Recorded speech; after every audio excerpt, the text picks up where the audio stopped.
Hello world, my name is treebeard Gaming, and today I will be bringing you the second part of my series where I read Ready Player One. Probably noticing that there's no screen this time, and that's because I decided that I don't feel like holding my phone for about 30 minutes over a screen on a I just didn't feel like holding my phone for about 30 minutes over another screen because it hurts and it's shaky. So you're going to be looking at nothing for a while. Just prepare to listen. It's boring. Where we left off, okay. Okay, on second thought, maybe honesty isn't the best policy after all. Maybe it isn't a good idea to tell a newly arrived human being that he's been born to a world of chaos, pain, and poverty just in time to watch everything fall to pieces. I discovered all that gradually over several years and still made me feel like jumping off a bridge. Luckily, I had access to the Oasis, which was like having an escape hatch into a better reality.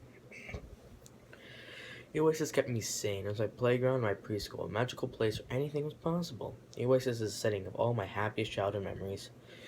My mom didn't have to work. We would log in at the same time, play games, or go on interactive storybook adventures together. She used to have to force me to log out every night because I never wanted to return to the real world because the real world sucked. I never blamed my mom for the way things were. She was a victim of fate and cruel circumstance. Like everyone else, her generation had the hardest. She'd been born to a world of plenty, then had to watch it all slowly vanish. More than anything, I remember feeling sorry for her. She was depressed all the time, taking drugs seemed to be the only thing that she truly enjoyed. Of course, that they were what eventually killed her. When I was 11 years old, she shot a bad batch of something into her arm and died on our ratty fold-out sofa, bed while listening to music on an MP3 player I'd prepared and given to her the previous Christmas. That was when I had to move in with my mom's sister, Alice. Aunt Alice didn't take me in out of kindness or a family responsibility. She did to get the extra food vouchers from the government every month. Most of the time I had to find food on my own. This usually wasn't a problem because I had time for finding and fixing old computers and busted Oasis consoles, which I sold to pawn shops or traded for food vouchers. I didn't have to keep from going hungry, which was more than a lot of my neighbors could say. The year after my mom died, I spent a lot of time wallowing in self-pity and despair. I tried to look on the bright side, to remind myself that orphaned or not, I was still better than most of the kids in Africa, and Asia, and North America too. I always had a roof over my head and more than enough food to eat, and I had the Oasis. My life wasn't so bad, at least that's what I kept telling myself in a vain attempt to stave off the epic loneliness I now felt. And then after holidays, Easter egg began. That was what saved me, I think. Suddenly I had found something worth doing, a dream worth chasing. For the last 5 years, the hunt had given me a goal and a purpose. A quest to fulfill, a reason to get up in the morning, something to look forward to. The moment I began searching for the egg, the future no longer looked so bleak. It's halfway through the fourth episode of Family Ties mini-marathon when the laundry door room creaked open. My Aunt Alice walked in, a malnourished harpy in a housecoat, clutching a basket of dirty clothes. She looked more lucid than usual, which was bad news. She was much easier to deal with when she was high. She glanced over at me with the usual look of disdain, started to load her clothes into the washer. Then her expression changed, and she peeked around the dryer to get a better look at me. Her eyes went wide when she spotted the laptop. I quickly closed it and began to shove it into my backpack, but I knew it was already too late. "Hand it over, Wade," she ordered, reaching for the laptop. "I can pawn it to help pay our rent." "No," I shouted, twisting away from her. "Come on, Aunt Alice, I need it for school." "What you need is to show some gratitude," she barked. "Everyone else around here has to pay rent. I'm tired of you leeching off me. Keep all my food vouchers. That's more than covers my share of the rent." "The hell it does." She tried again to grab the laptop out of my hand, but I refused to let go of it. She turned and stomped back to her room. I knew what was coming next, so I quickly entered a command on my laptop, locked its keyboard, and erased the hard drive. Aunt Alice returned a few seconds later with her boyfriend Rick, who was still half asleep. Rick was perpetually shirtless because he liked to show off his impressive collection of prison tattoos. Without saying a word, he walked over and raised a fist at me threateningly. I flinched and handed over the laptop. Then he and Aunt Alice walked out, already discussing how much the computer might fetch at a pawn shop. Assuming the laptop wasn't a big deal, I had 2 spares in my hideout, but they weren't nearly as fast, and I would have to reload all my media onto them for backup drives. Total pain in the ass, but it was my own fault. I knew the risk of bringing anything of value back here. Dark blue light of dawn was starting to creep in through the laundry room window. I decided it might be a good idea to leave for school a little early today. Just as quickly and quietly as possible, pulling on the worn corduroys, baggy sweater, and oversized coat that compromised my entire winter wardrobe. Then I put on my backpack and climbed up onto the washing machine. After pulling on my gloves, I slipped open the frost-covered window. The Arctic morning air stung my cheeks as I gazed out over the uneven sea of the trailer rooftops. My trailer was a top unit in a stack, 22 mobile homes high, making the level 2 taller than the majority of the stacks immediately surrounding it. The trails on the bottom level rested on the ground or on their original concrete foundations, but the units stacked above them were suspended on a reinforced modular scaffold, a haphazard metal lattice work that had been constructed piecemeal over the years. We lived in the Portland Avenue stack, a sprawling hive of discolored tin shoeboxes resting on the shore of I-40 just west of Oklahoma City's decaying skyscraper core. It's a collection of over 500 individual stacks, all connected to each other by a makeshift network of recycled pipes, girders, support beams, and footbridges. It's the rise of a dozen ancient construction cranes used to do the actual stacking were positioned around the stack's ever-expanding outer perimeter. The top level, or roof, of the stacks was blanketed with a patchwork of old solar panels that provided supplemental power to the units below. A bundle of hoses and corrugated tubing snaked up and down the side of each stack, supplying water to each trailer, carrying away sewer. Luxuries not available in some of the other stacks scattered around the city. Very little sunlight made it to the bottom level, known as the floor.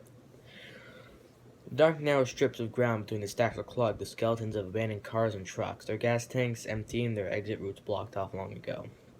One of our neighbors, Mr. Miller, once explained to me that trailer parks like ours had originally consisted of a few dozen mobile homes arranged in neat rows on the ground. After the oil crash and the onset of the energy crisis, large cities had been flooded with refugees from surrounding suburban and rural areas, resulting in a massive urban housing shortage. Real estate within walking distance of a big city became far too valuable to waste on a flat plain of mobile homes. Someone had cooked up the brilliant idea, as Mr. Miller put it, stacking the some bitches to maximize the use of ground space.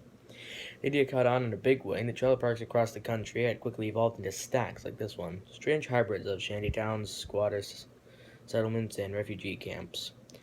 They are now scattered around the outskirts of most major cities, each one overflowing with uprooted rednecks like my parents, who, desperate for work, food, electricity, and reliable oasis access, had fled their dying small towns and used the last of their gasoline, or their beasts of burden, to haul their families, RVs, and trailer homes to the nearest metropolis.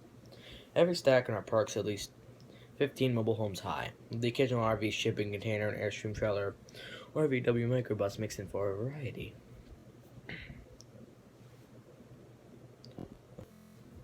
In recent years, many of the stacks had grown to a height of 20 units or more. This made a lot of people nervous. Stack collapses weren't that uncommon, and if the scaffold supports buckled at the wrong angle, the domino effect could break down 4 or 5 of the neighboring stacks too. Our trailer was near the northern edge of the stacks, which ran up to a crumbling highway overpass. From my vantage point at the laundry room window, I could see a thin stream of electric vehicles crawling along the cracked asphalt,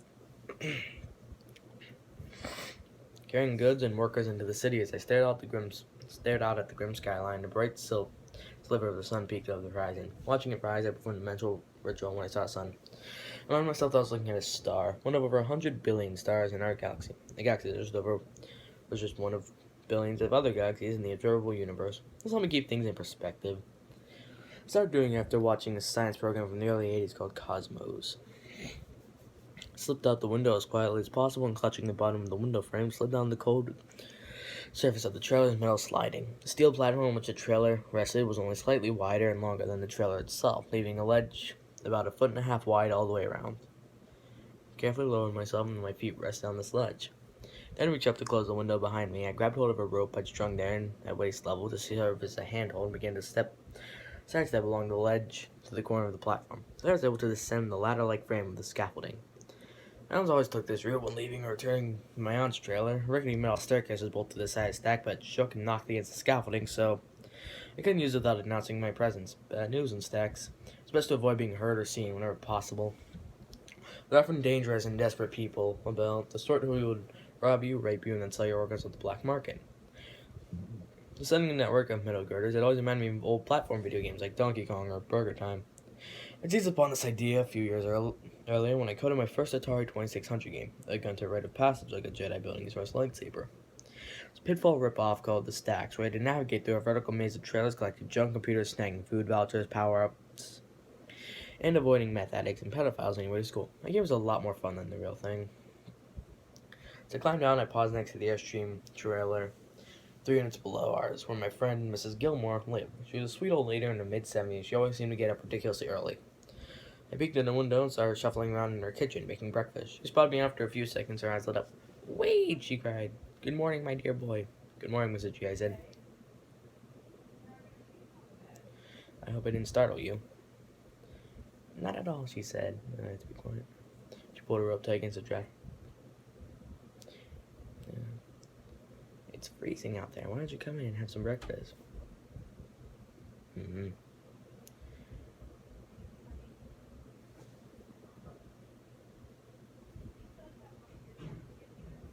They're too close right now.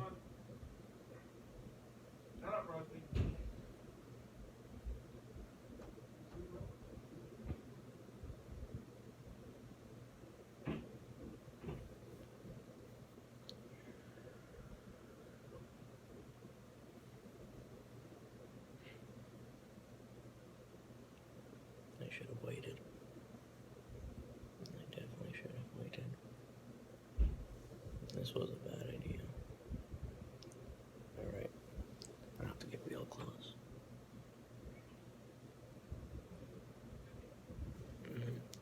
It's freezing out there. Why don't you come in and have some breakfast? I've got some soy bacon and these. You may not be so close to the door. Sprouted eggs aren't too bad if you put enough salt on them. My voice just sounds like I'm dying now.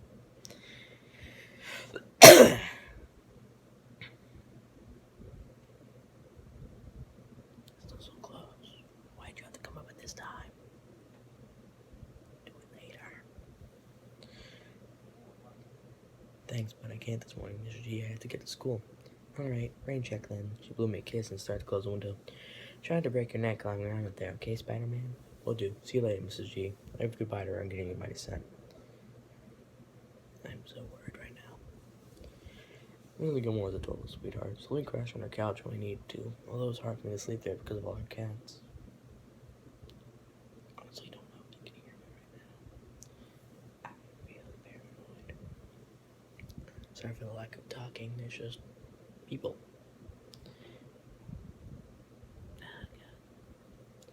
Well, it was hard for me to sleep there because of all of her cats. Mrs. G was super religious and spent most of her time in the Oasis. Sitting in the congregation of one of those big online mega churches, singing hymns, listening to sermons, and taking virtual tours of the Holy Land. I fixed her ancient Oasis console whenever it went on the fritz, and in return she answered my endless questions about what it had been like for her to grow up during the 1980s.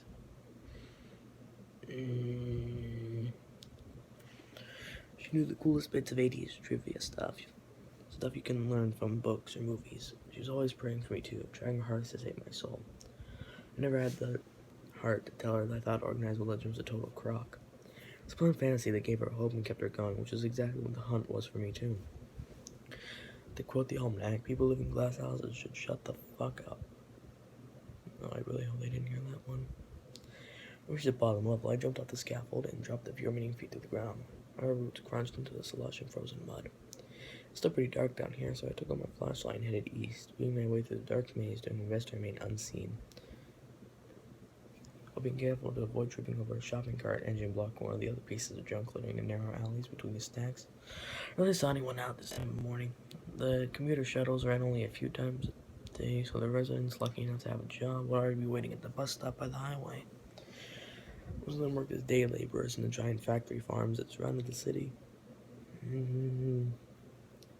Walking about half a mile. Walking about half a mile reached a giant mound of old cars and trucks piled haphazardly along the stack's eastern perimeter. Decades ago, the cranes had cleared to park as many abandoned vehicles as possible to make room for even more stacks, and they dumped them in huge piles like this one all around the settlement's perimeter. Maybe they were nearly as tall as the stacks themselves. I walked to the edge of the pile and after a quick glance around to make sure I wasn't being watched or followed, I turned sideways to squeeze through a gap between two crushed cars. From there, I ducked, clambered, and sidestepped my way farther and farther into the ramshackle mountain, twisted metal until I reached a small open space at the rear of a buried cargo van.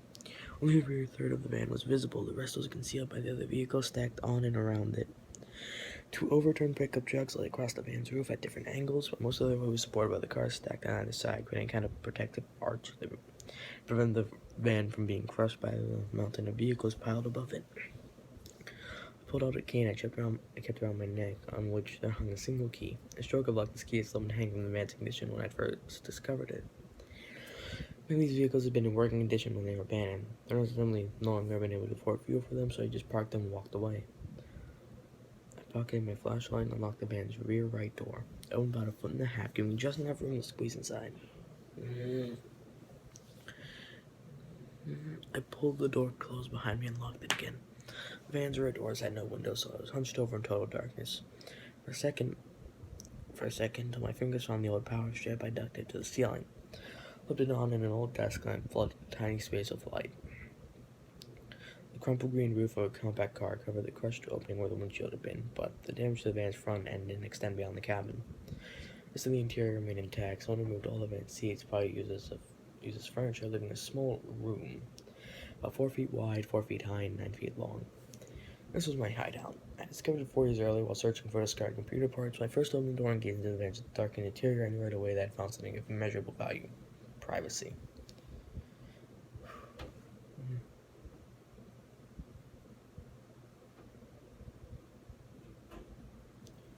This was a place no one else knew about, where I wouldn't have to worry about getting hassled or slapped around by my aunt or whatever loser she was currently dating.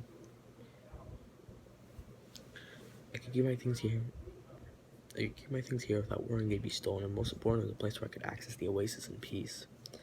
The van was my refuge, my bat cave, my fortress of solitude. It's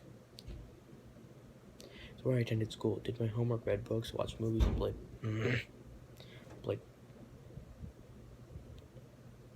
video games. It's also where I conducted my ongoing quest to find Holly's Easter egg.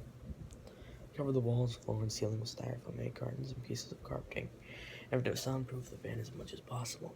Several cardboard boxes of busted laptops and computer parts sat in the corner next to a rack of old car batteries.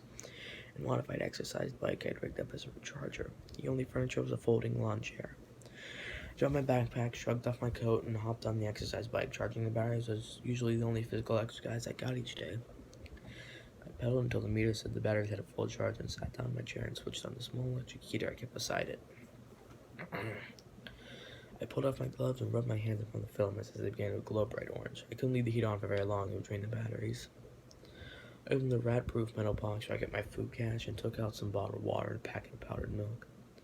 I mixed it together in a bowl and dumped in a generous serving of Fruit Rock cereal. As I wolfed it down, I retrieved an old plastic Star Trek lunchbox I kept hidden under the van's crushed dashboard. Inside were school-issued Oasis console, I had the gloves and visor. These were by far the most valuable things I owned, far too valuable to carry around with me. I put on my elastic haptic gloves and I flexed my fingers to make sure none of the joints were sticking. Then I grabbed my Oasis console, a flat black rectangle about the size of a paperback book. It had a wireless network antenna built into it, but the reception inside the van was for shit, since it was buried under a huge mountain of dense metal. So I rigged up an external antenna mounted on the hood of the car at the top of the junk pile. The antenna cable snaked up through a hole I'd punched in the van's ceiling and plugged into a port on the side of the console and slipped on my visor.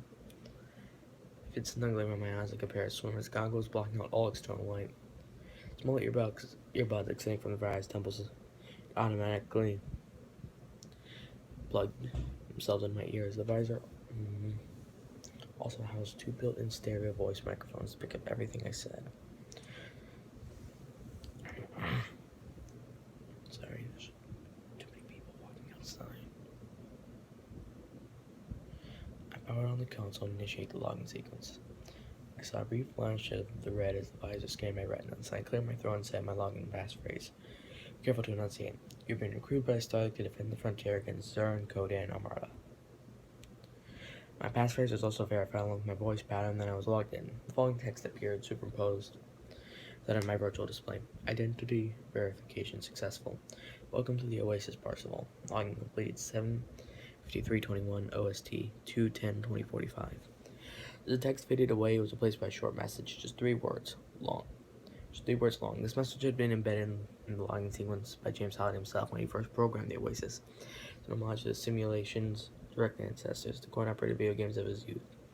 These were always the last thing an Oasis user saw before leaving the real world and entering the virtual one. Ready Player One. I'm going to have to cut this short today because I'm really worried that I'm going to be found out by someone. Sorry if the audio was really bad, but I don't want to talk too loud right now. So, goodbye everyone. See you in the next video, whatever that is.